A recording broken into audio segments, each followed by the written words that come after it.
Boa tarde, galera. Sejam todos bem-vindos a mais uma videoaula de Ciências da Natureza. Quem fala é o professor Moisés e espero que todos estejam bem, ok? Bom, galera, dando continuidade ao nosso método, essa semana vamos estar fazendo a correção da atividade número 4, beleza? Sabendo da importância que eu venho trazendo, né? Toda vez eu trago a importância de vocês estarem corrigindo a atividade. Sabendo disso, vai pegando o seu caderno da atividade, o seu lápis, a sua borracha e, sem delongas, vamos para a correção da atividade. Começando com uma questãozinha aí fácil, né, para dar início à atividade, temos a seguinte pergunta: qual a definição da teoria fortemente defendida chamada de fixismo? Então aí foi o início, né, da nossa videoaula. A gente viu que a gente está estudando agora a diversidade de espécies e obviamente a gente tem que entender como surgiu essa diversidade, né? Então teorias foram criadas. Basicamente, as que mais penduraram durante os anos foram duas: o fixismo e a outra, né, as ideias evolutivas, que tinham o nome de transformismo. Porém, a gente está falando agora do fixismo. Então, a definição dela era bastante simples. O fixismo era a teoria, né, que dizia que todo ser vivo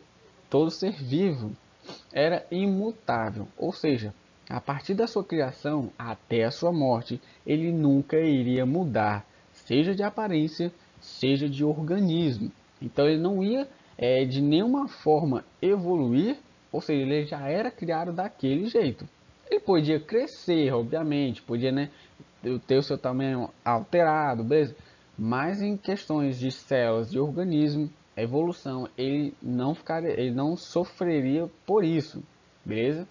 Então, trazendo aqui, né, a definição de fixismo, ele foi proposto inicialmente na Grécia Antiga por filósofos como Aristóteles e Platão, e defendia a ideia de que as espécies eram imutáveis ao longo do tempo, permanecendo as mesmas desde o momento da criação até os dias atuais. Beleza?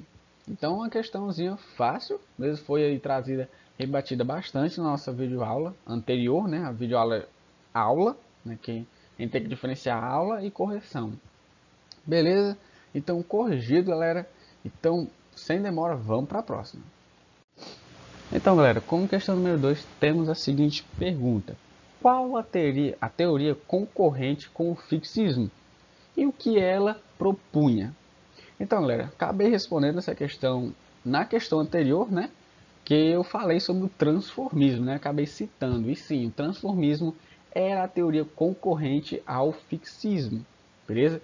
O transformismo, né, ele também era comumente chamado de ideias evolutivas, ou, né, posteriormente, né, muitos anos depois, foi tido como uma teoria evolutiva por Darwin, né?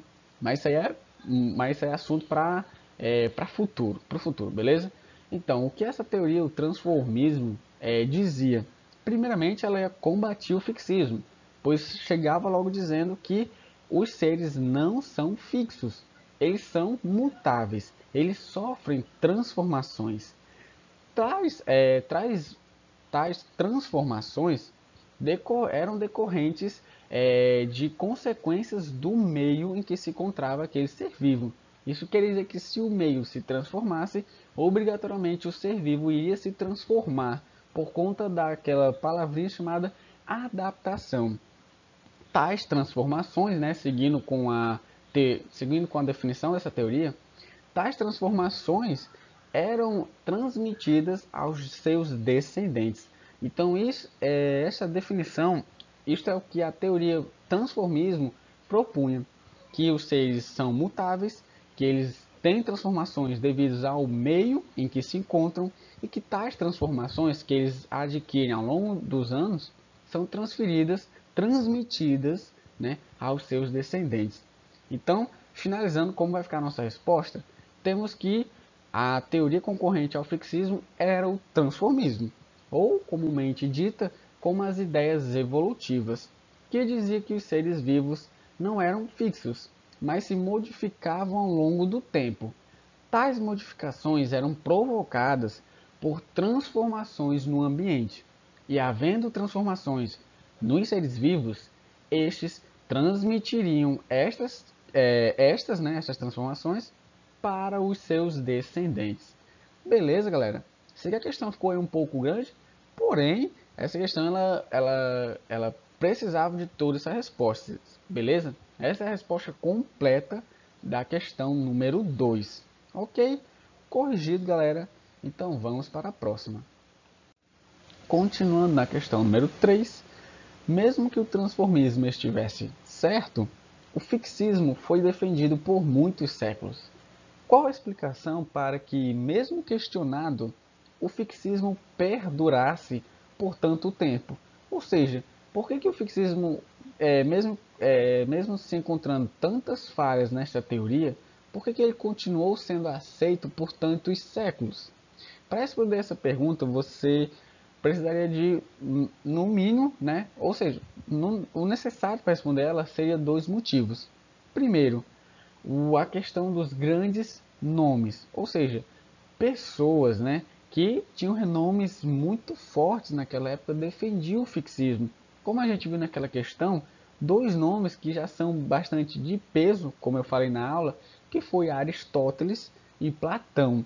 Só esses dois caras, quando eles defendiam uma coisa, raramente estava errado. Porém, quando eles defendiam o que estava naquela época errado, mas para eles certos, era muito difícil de ser derrubada, porque tanto por eles terem um nome, né, um renome naquela época, eles também sabiam muito bem defender essa teoria. E outro fato também muito importante, muito agravante, era, como posso dizer, né, o apoio da igreja, do cristianismo, porque essa teoria ela batia com muitos, como eu posso dizer, muitos argumentos bíblicos encontrados, né, no livro A Bíblia, entende? Então, por conta desses dois motivos, foi muito difícil para os filósofos, para os cientistas de várias épocas, conseguir derrubar o fixismo, certo?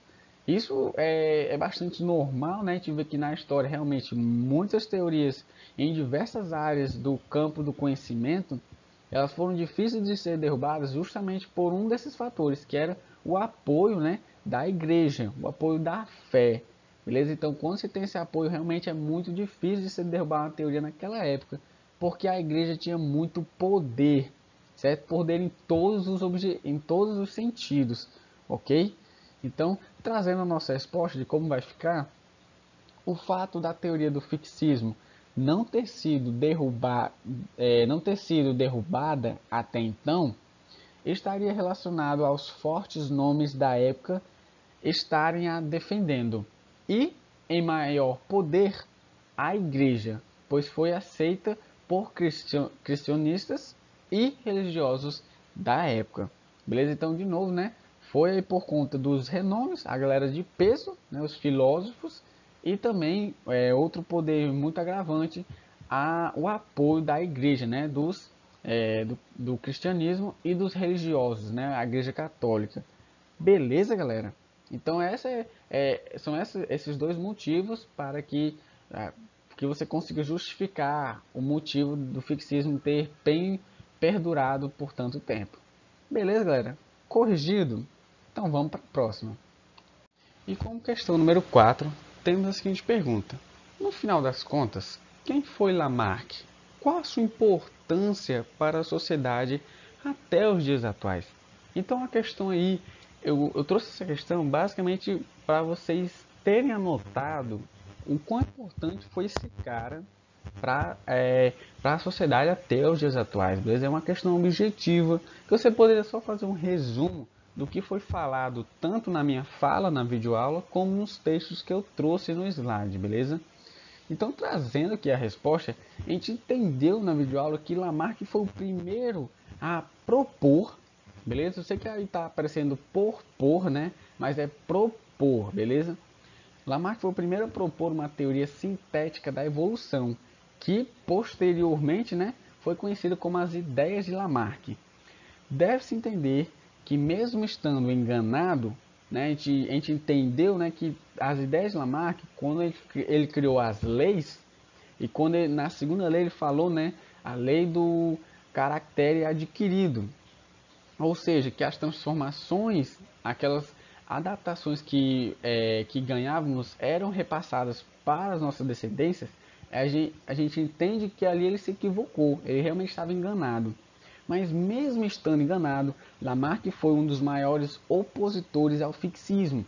Ele realmente foi um cara de peso que ajudou, né, a derrubar o fixismo, não se deixando cair pela pressão da igreja na época, que era muito pesada. Realmente as pessoas que eram contra as ideias da igreja realmente eram aí enforcadas, queimadas. Então realmente a galera sofria muita pressão, e ele foi contra e resistiu toda essa pressão, e marcou a história da biologia e da ciência, pois introduziu o conceito de adaptação dos organismos ao meio, um dos fundamentos para a teoria da evolução, certo? Então a gente não tratou aqui das leis de Lamarck, que o importante era só falar quem foi ele, porque que mesmo ele estando enganado em alguma parte, ele foi tão importante. Então a gente entende que ele trouxe alguns pontos importantes para essa aba do conhecimento, que foi justamente a primeira lei, a lei do uso e desuso, né, que a gente entendeu que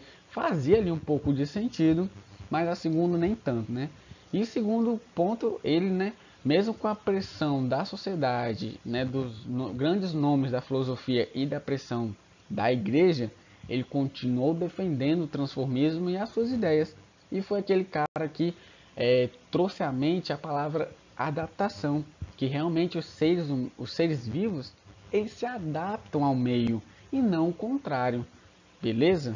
Então essa é o pequeno resumo que você teria que fazer na questão 4, ok? Então entendido, corrigido, então vamos para a próxima. E finalizando com a questão número 5, temos a seguinte pergunta. Lamarck, em sua teoria, ideia, né, levantou duas leis, chamadas leis de Lamarck. Quais eram, perdão, faltou um M aí, né, perdão por isso, quais eram as leis de Lamarck e o que diziam cada uma? Então, vou trazer aqui uma foto para a gente falar um pouco sobre essas duas leis, porque só essas duas leis dá para a gente entender, falar sobre essas. Numa única foto dá para falar sobre essas duas leis. É isso que eu quero dizer. Então, galera, primeiro, como a própria foto traz, Lamarck intitularizou a sua primeira lei de lei do uso e desuso. Ele acreditava que, né, como já foi tratado na nossa videoaula, que o meio ambiente se alterava. Quando o meio se altera, o ser vivo que está inserido naquele ambiente, ele é obrigado a se adaptar às transformações do meio. Tais transformações ele trouxe nessa primeira lei do uso e desuso, que em algumas adaptações, partes do corpo seriam mais utilizadas, ou seja, haveriam aí evoluções em determinadas partes do corpo, o que, né, aconteceria o contrário nas partes que o animal não precisaria mais usar, ou seja, ficaria em desuso, elas iriam se atrofiar, ou seja, não conseguiria mais ter movimentação.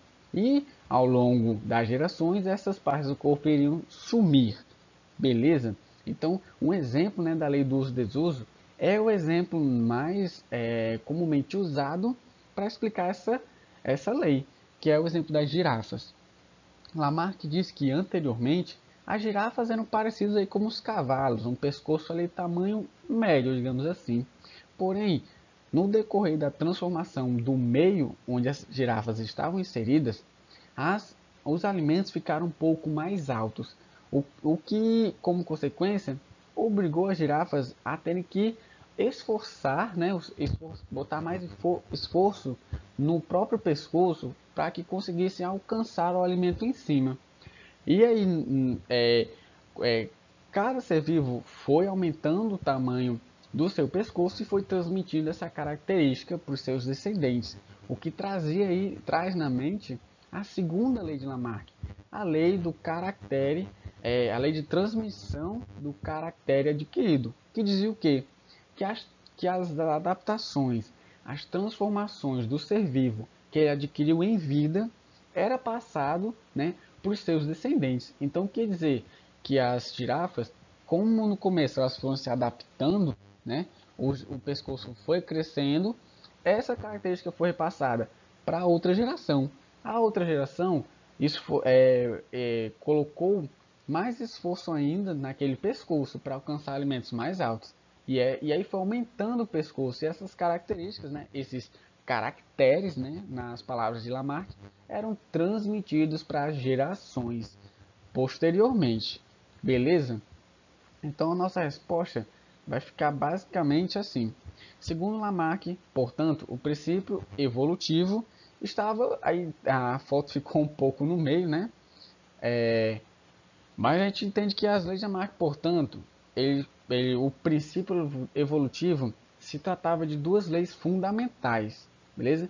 Primeiro, a lei do uso ou desuso, que vai falar agora a definição dela. No processo de adaptação ao meio, o uso de determinadas partes do corpo, do organismo, perdão, faz com que elas se desenvolvam, e o desuso faz com que se atrofiem. E a segunda lei, a lei da transmissão dos caracteres adquiridos, se tinha como definição que as alterações no corpo do organismo provocadas pelo uso ou desuso são transmitidas aos descendentes. Então a gente tem que entender que na lei da transmissão dos caracteres adquiridos, tanto as transformações nas adaptações das partes do corpo que eram usadas seriam transmitidas, mas as partes do corpo que não eram usadas também seriam transmitidas. Então, praticamente, o ser vivo ele nasceria totalmente com as características iguais ao dos seus progenitores, ou seja, pai e mães. Beleza, galera? Então, essas foram as únicas, as mais importantes leis de Lamarck. Tem mais, mas as que mais foram importantes para a ciência foram essas duas. Beleza? Que serviram de base, né, para a famigerada lei evolutiva, né, a teoria evolutiva dos seres vivos, que aí a gente vai tratar na próxima aula. Então, galera, o mais a gente vai finalizando essa videoaula de correção. Espero que todos tenham entendido, beleza? Qualquer dúvida, meu WhatsApp estará disponível para isso, ok? E o mais, galera, boa semana a todos. Espero que tenham entendido. Bons estudos, galera, e até a próxima. Valeu!